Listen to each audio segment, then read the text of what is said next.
Monsoon की बारिश से पहाड़ से लेकर मैदान तक बेहाल है। बारिश की मार ऐसी है कि जहां एक तरफ पहाड़ों पर लैंडस्लाइड की घटनाएं हो रही हैं, तो वहीं दूसरी ओर मैदानी इलाकों में नदियां भयंकर उफान पर है। वाराणसी में भी मॉनसून का प्रकोप दिख रहा है। गंगा के जल स्तर में लगातार बढ़ाव जारी है। मानो गंगा सब कुछ डुबाने पर आमदा है। सभी 84 पक्के घाट पहले ही डूब चुके हैं। घाटों का आपसी संपर्क भी टूट गया है, तो वहीं होने वाली गंगा आरती का स्थल भी कई बार बदला जा चुका है। वाराणसी में गंगा सब कुछ डुबो देने पर आमादा है। खतरे के निशान से गंगा महज 2 मीटर तो चेतावनी बिंदु से 1 मीटर नीचे ही बह रही है और बढ़ाव की रफ्तार 1 सेंटीमीटर प्रति घंटे की है। अब चूंकि सभी घाट डूब चुके हैं तो 14 गलियों में हरिश्चंद्र घाट पर करना पड़ रहा है। जैसा कि महाश्मशान मणिकर्णिका घाट पर छतों पर सौदा करना मजबूरी हो गई थी। जो प्लेटफॉर्म बनाए गए थे ऊंचाई पर छतों पर, वहीं पर सौदा हो रहा था। ठीक वैसे ही अब दुश्वारियां श्मशान हरिश्चंद्र घाट पर भी बढ़ गई है और सौदा हमारे ठीक पीछे गलियों में करना पड़ रहा है। क्षमता काफ़ी कम हो गई है सौस्थल की, क्योंकि जो घाट पहले घाट किनारे गंगा किनारे हुआ करते थे, जो पानी में जलमग्न हो गए हैं, डूब गए हैं, वहाँ पर करीबन 40-50 सौदा एक साथ हो जाया करते थे। लेकिन यह जगह सिमट कर अब कम हो गई है, क्योंकि सौदा सिर्फ गलियों में हो रहा है।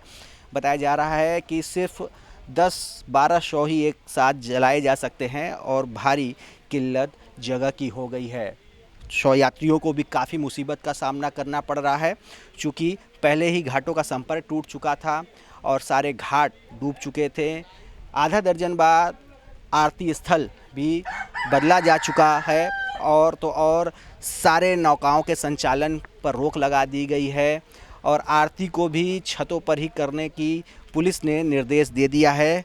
अब अगर इससे भी ज़्यादा गंगा बढ़ती है और ख़तरे के निशान को पार करती हैं तो लोगों की दुश्वारियां और बढ़ेंगी, समस्या दिक्कतें और बढ़ेंगी, क्योंकि तटवर्ती इलाकों पे लोगों का विस्थापन पलायन भी जारी हो गया है। गंगा का जलस्तर इतनी तेजी से ऊंचाई की ओर बढ़ रहा है कि सबसे ऊंचाई पर बने नमो घाट को भी गंगा ने अपनी जद में ले लिया है।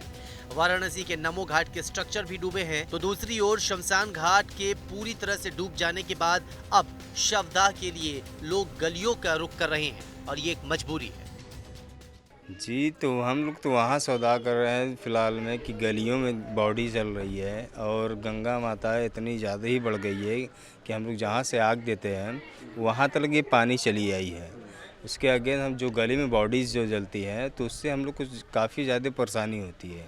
जैसे हमारे खुद के पास में बॉडी जलती है, घर के पास कुछ गलियों में जो होती हैं, गलियों वाले भी परेशान होते हैं।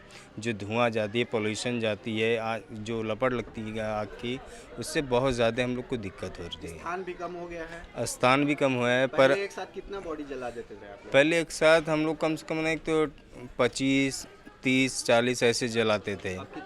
अब इतना कि स्थान है कि ज़्यादा से ज़्यादा 10 से 15 बॉडी अंदर एक साथ जल सकती है। लेकिन बहुत दिक्कत है। पर दिक्कत बहुत है। गंगा में नाव संचालन पर भी प्रतिबंध लग चुका है। पुलिस की ओर से आरती को छतों की ओर करने के लिए भी निर्देश दिए जा चुके हैं। सावधानियां बरती जा रही हैं।